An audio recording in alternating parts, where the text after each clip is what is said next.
نحن إذا تكلمنا عن جماعة ما لا ننقل إلا من كتبهم إن شاء الله، وأفكار هذه الجماعات مطروحة في الساحة في المحاضرات وبالندوات وفي المؤلفات، والذين ينتقدونهم من كتبهم ومن صحفهم ومجلاتهم وما شاكل ذلك. فالذي ينقل عن جماعة التبليغ قولا إنما ينقله من كتبهم بالنص، والذي ينقل عن الإخوان المسلمين على مستوى أفراد الجماعات إنما ينقله من كتبهم. فالسلفيون هم خير ما يتكبد، ولا نجد الإشاعات والأكاذيب والافتراءات والتشويه سواء على ابن تيمية أو على ابن عبد الوهاب أو على من سلك طريقهم إلا من أهل البدع. هم لا شك أنه يجب أن نتثبت في أقوالهم، لأنك إذا محصت أقوالهم تجدها في الغالب محض الكذب، وفيما ينقلونه يحرفونه كما يريدون. فهذه كتب السلفية والله الحمد في كل زمان ومكان، وحتى في وقتنا هذا الذين يناقشون البدع يناقشونها مناقشة علمية، ينقلون النص بالحرف ويناقشونها بالأدلة والبراهين حتى يتبين الخطأ. فهذا المسلك إن شاء الله أشد الناس تمسكا به هم المنتسبون المنهج السلفي، وأولئك قد يدعون إلى التثبت، ولكن إذا كان الأمر يمسهم فنسأل الله التوفيق. وأنا عندما قلت هذا لأن الشيخ وجهكم توجيها صحيحا، ولكن قد يلتبس الأمر على السامعين، ونحن يجب أن نبرئ ساحة أهل الحق. والحمد لله، والذي يهدينا الله به أن السلفيون في عقائدهم وفي عباداتهم وفي دعوتهم هي الحق التي يجب أن يلتزمها. وحينما نقول يجب كذا ويجب كذا هذا أمر نظري فقط، هذا أوجبه الله لا شك، ونحن نقول هذا، لكن عمليا تجد الناس في واد، والواجبات هذه اللي نقول يجب أن يفعلوا في واد آخر لم ينفذوها ولم يستمعوا لمثل هذه التوجيهات لا من ربنا سبحانه وتعالى ولا من توجيهات العلماء. فنحن ندعو هذه الفرق إلى أن تجتمع على كتاب الله وسنة الرسول الكريم عليه الصلاة والسلام، ومن ثبت في مكانه وعلى ضلاته فيجب أن نبين ما عنده من ضلال وما عنده من خطأ حتى يعرف الناس حقيقة ما هم عليه فيجتنبوه، أو من يوفق الله تبارك وتعالى فيسمع ويبصر ويعقل فيجتنب هذا الشر ويسلك طريق الخير. فهذا من واجب النصيحة وواجب البيان، وقد أخذ الله العهد على أهل الكتاب ليبينون للناس ولا يكتبونه.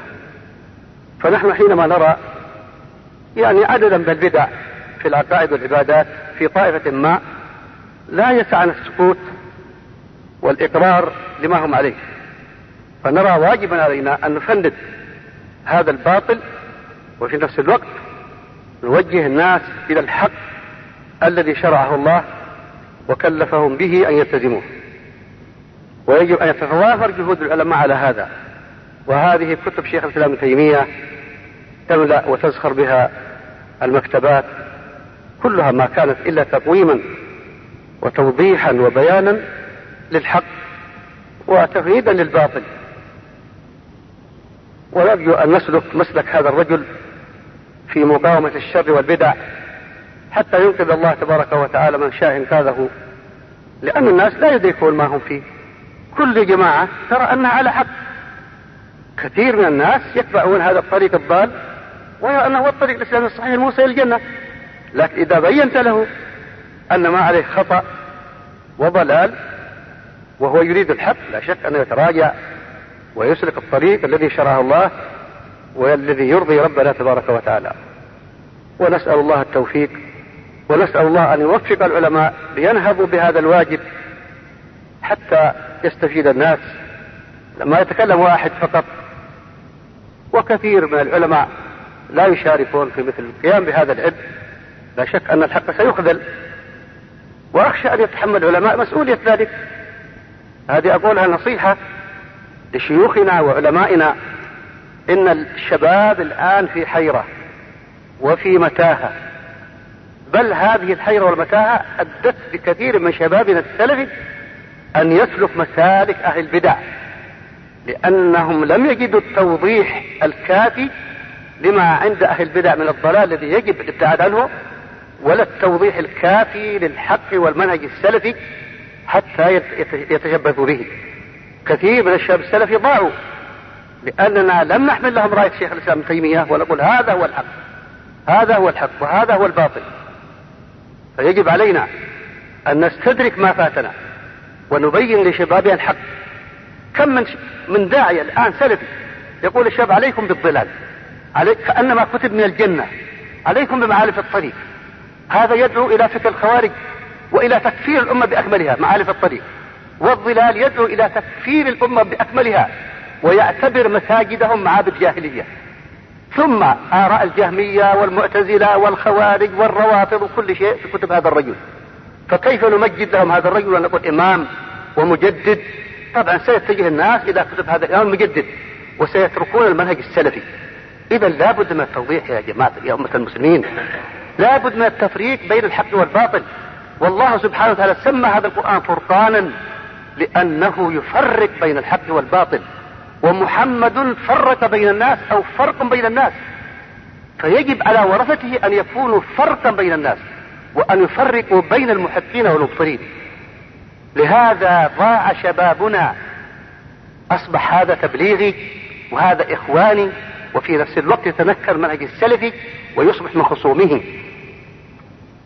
لماذا؟ لأننا لم نبين للشباب السلفي أن يعض على ما علي بالنواجذ وأن هذا هو الحق، وأن يحذر كل الحذر مما عند هذه الفرق. هذا حق يجب أن نقوله، ونسأل الله تبارك وتعالى أن يوفقنا جميعا للصدع بالحق والتفريق بينه وبين الباطل، والتفريق بين المحقين والمبطلين والسنيين والمبتدعين، وإلا سيظل الشباب في حيرة وفي متاهة ويتخبط وسيكون يعني تبعا لكل نائب. نسأل الله التوفيق. نشكر أخانا الشيخ ربيع على ما يتضمنه كلامه من أن الواجب التثبت أولا، ثم مناقشة من نقل عنه الخبر أو الفكر أو الرأي، فإن أصر على باطل فإنه يبين ويكشف حتى لا يغتر الناس به. وهذا هو الواجب، التثبت أولا ثم المناقشة ثانيا بين الإنسان وبين من نقل عنه هذا الخبر، ثم بعد ذلك بيان الحق إذا أصر على ما هو عليه من باطل. هذه 3 مراتب: التثبت، المناقشة، بيان الحق من الباطل. وفق الله جميعا ما يحب ويرضى، إنه جواد كريم. جزاكم الله خيرا.